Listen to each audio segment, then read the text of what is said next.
जरा सोचो, एक दिन नींद खुली और खिड़की से बाहर देखा तो आसमान नीला नहीं बल्कि लाल हो चुका है। सूरज इतना तेज कि बाहर निकलो तो चमड़ी जलने लगे। हर जगह सूखा, गर्मी और धूल का तूफान। लेकिन सवाल ये कि क्या हमें एक दिन पृथ्वी छोड़नी होगी? यह महज एक स्क्रिप्ट नहीं, इनफैक्ट हमारे आने वाले फ्यूचर की हकीकत है। यह सवाल ये भी है कि क्या हमारी अर्थ को बचाया जा सकता है? आज इस वीडियो में हम जानेंगे कि कौन से ऐसे फैक्टर हैं जो हमें पृथ्वी को छोड़ने पर मजबूर करने वाले हैं। तो चलिए इस सफर की शुरुआत करते हैं। अपनी कुर्सी की पेटी बांध दीजिए क्योंकि यह वीडियो आपके आने वाले फ्यूचर का ट्रेलर है। दरअसल साल था 2017। जगह थी लंदन का व्याख्यान हॉल। स्टीफन हॉकिंग, जो कि अपनी व्हील चेयर पर बैठे थे, दुनिया के सबसे बड़े विज्ञान सम्मेलनों में से एक भाषण दे रहे थे। उनका चेहरा गंभीर था और शब्द उतने ही प्रभावशाली थे। यह वही व्यक्ति था जिसने ब्लैक होल और ब्रह्मांड की उत्पत्ति जैसी गहरी बातें समझाई थी। लेकिन इस बार उनका संदेश अलग था। हॉकिंग ने कहा, हमारे पास अब केवल 100 साल का समय है। अगर हमने पृथ्वी को छोड़ने का फैसला नहीं लिया तो हमारे अस्तित्व पर खतरा हो सकता है। असल में वो जिन बातों को लेकर इतना सीरियस थे उनमें जलवायु परिवर्तन, परमाणु युद्ध और जनसंख्या वृद्धि जैसे प्रमुख कारण थे। उनका मानना था कि अगर इन समस्याओं का समाधान नहीं मिला तो मानव का अस्तित्व खतरे में पड़ सकता है। उनका मानना था कि हमें एक और ग्रह की ओर रुख करना होगा, लेकिन इस बदलाव के लिए हमें बहुत बड़ी चुनौतियों का सामना करना होगा। और इन सबसे बड़े कारणों में से एक है जलवायु परिवर्तन। दरअसल नासा की रिपोर्ट के मुताबिक पिछले 100 सालों में पृथ्वी का औसत तापमान लगभग 1.2 डिग्री सेल्सियस बढ़ चुका है।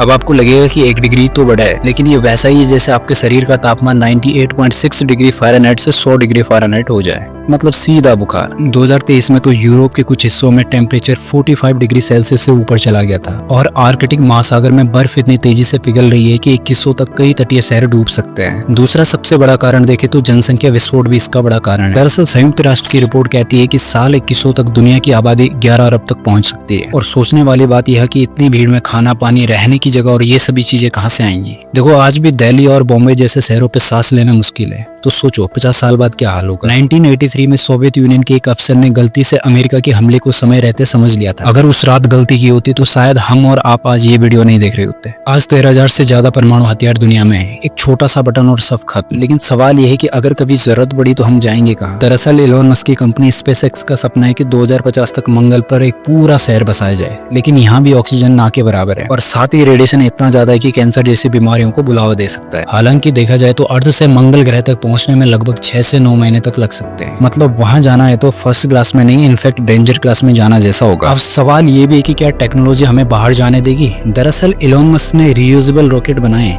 लेकिन अभी तक एक इंसान को स्पेस में भेजने का खर्च करोड़ों में। नासा ने एक स्टडी की जिसे ट्विन स्टडी कहा गया। कल्पना करो, 2 बिल्कुल एक जैसे इंसान या जुड़वा भाई हैं, जिनमें से एक का नाम स्कॉट कैली और दूसरा मार्क कैली है। नासा ने एक को 340 दिन के लिए स्पेस स्टेशन भेजा और दूसरा धरती पर ही रहा, बिल्कुल उसी रूटीन और खान-पान के साथ। अब देखना यह था कि लंबे समय तक अंतरिक्ष में रहने से इंसान के शरीर और दिमाग पर क्या असर पड़ता है। और उन्होंने पाया कि जब स्कॉट पृथ्वी पर लौटा तो स्कॉट के डीएनए में कुछ हिस्सों में बदलाव आ गया था। इससे यह बात सामने आई कि लॉन्ग टर्म स्पेस ट्रेवल आपकी जीन को बदल सकता है। इसी रिपोर्ट ने यह भी बताया कि लगभग 7% डीएनए स्थायी रूप से बदल चुका था। साथ ही उन्होंने पाया कि स्पेस में शरीर का इम्यून सिस्टम अजीब तरीके से काम करने लगता है, कभी ज्यादा एक्टिव हो जाता है और कभी बहुत ही सुस्त। उन्होंने जब स्कॉट के शरीर की जांच की तो पता चला कि उनकी आंखों की रोशनी थोड़ी सी बदल गई थी, जिसे सेंस यानी स्पेस फ्लाइट एसोसिएटेड न्यूरोएक्यूलर सिंड्रोम कहते हैं। स्कॉट ने बताया कि स्पेस में रहते हुए उसका मन अजीब तरीके से सोचने लगा था, जैसे उसकी धीरे धीरे भावनाएं खत्म होने लगी थी। बात बहुत सिंपल है, अगर हमें वाकई में एक दिन मंगल या किसी और प्लेनेट पर जाना है तो सिर्फ रॉकेट बनाना ही काफी नहीं होगा। इनफैक्ट हमारी मानसिक हालत, हमारी इम्यूनिटी, हमारी डीएनए तक बदल सकती है और शायद हम वैसे इंसान न रहे जैसे पृथ्वी पर है। केपलर और जेम्स वेब टेलीस्कोप ने हजारों एक्सोप्लैनेट ढूंढे हैं और कुछ पर तो जीवन होने के संकेत भी मिले हैं, जैसे उनमें से केपलर 452b है जिसे अर्थ 2.0 भी कहा जाता है। लेकिन इसमें भी कुछ कमियां थी, जैसे कि यह ग्रह अर्थ से 1200 लाइट ईयर्स दूर है। इसका मतलब कि अगर आज रॉकेट भेजो तो वहां पहुंचने में लाखों साल लगेंगे। इतनी सारी कमियों के बाद अभी भी साइंटिस्ट दूसरे प्लेनेट पर घर बसाने की सोच रहे हैं। इसका मतलब कि शायद कोई ऐसा प्लेनेट मिले जिस पर अर्थ जैसी अनुकूल व्यवस्थाएं उपलब्ध हो, या जिन प्लेनेट को वो खो चुके हैं उन पर अर्थ जैसा जीवन बनाने के लिए पूरी कोशिश कर रहे हैं। और शायद वो दिन दूर नहीं जब हम और आप लोग ऐसे ही किसी प्लेनेट का सफर कर रहे होंगे।